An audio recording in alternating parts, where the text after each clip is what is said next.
নমস্কাৰ বন্ধু বান্ধৱীসকল। আজি পানী সোমাই পেলাই বেয়া হৈ যোৱা মটৰ এটা ঠিক কৰিব লৈছোঁ। আহকচোন চাওঁ কেনেকৈ ঠিক কৰা হয়। মই আগতে বেৰিংকেইটা লগালোঁ। বেৰিংকেইটা লগোৱাটো ভিডিঅ' কৰা নহ'ল বাৰু। বাকী ৱাটাৰ চেলটো ফিটিং কৰিব লৈছোঁ। এইটো এনেদৰে লগাই ল'ব।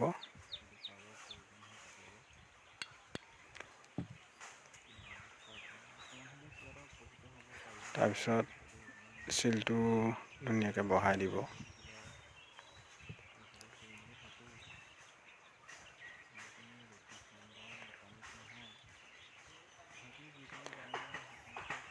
এইটো অলপ খেলি মেলি হ'লে পানীটো লিক কৰিব, ভালকৈ বহাব। তাৰপিছত এটা লক থাকে, এইটো লকটো ধুনীয়াকৈ বহাব। তাত এটা ঘাট এটা থাকে, ঘাটটো ধুনীয়াকৈ পোৱাৰ লগে লগে সি অট'মেটিক বহিয়ে যাব। সেইটো বহিছে নাই ভালকৈ চাব, নহ'লে পানীটো এয়াৰ পালে পানী নাটানিব।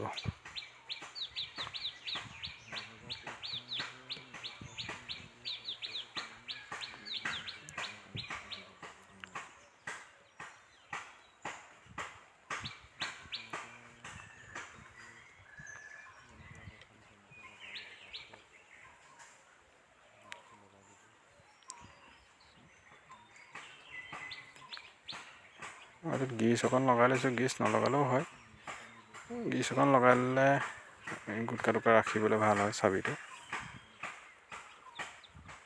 সেইকাৰণে মই লগাই লৈছোঁ, আপোনালোকে নলগালেও হ'ব। লগাই ল'লেও লগাই ল'ব।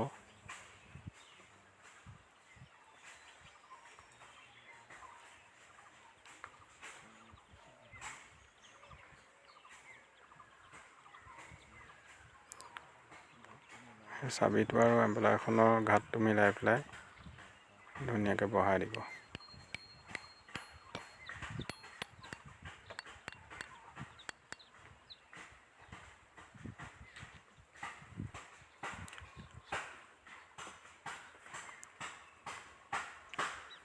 পানী সোমাই পেলাই মটৰটো নচলা হৈ গৈছিলে।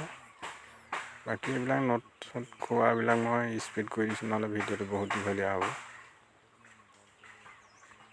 ৰাবাৰডাল খোৱাবৰ সময়ত চাইডে চাইডে অলপ গ্ৰীজ লগাই দিব, তেতিয়া ক'ৰবাত মানে হেৰি থাকিলেও এয়াৰটো মৰি যাব।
এইটো ধুনীয়াকৈ শুকুৱাই কৰি বাৰ্নিছ তেল দি কৰি ঠিক কৰা হ'ল।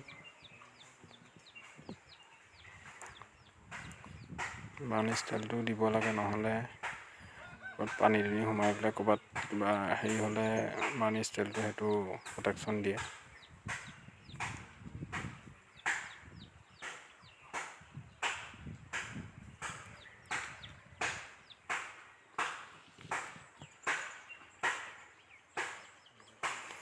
প্ৰথম ভিডিঅ' বনাইছোঁ, কিবা ভুল ভ্ৰান্তি হ'ব পাৰে, বেয়া নাপাব।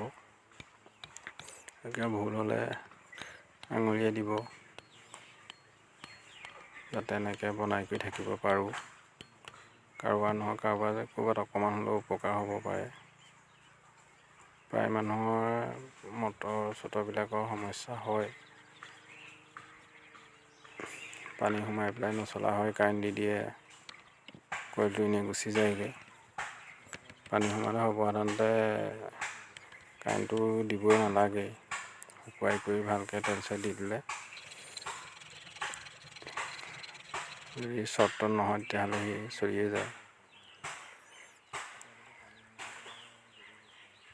ষ্টিককেইডাল দীঘল আছিলে, পুৰণাখিনি বেয়া হৈ যোৱাৰ কাৰণে নতুন লগোৱা হ'ল, কাটি দিলোঁ, ধুনীয়াকৈ পানী ওলাই গ'ল।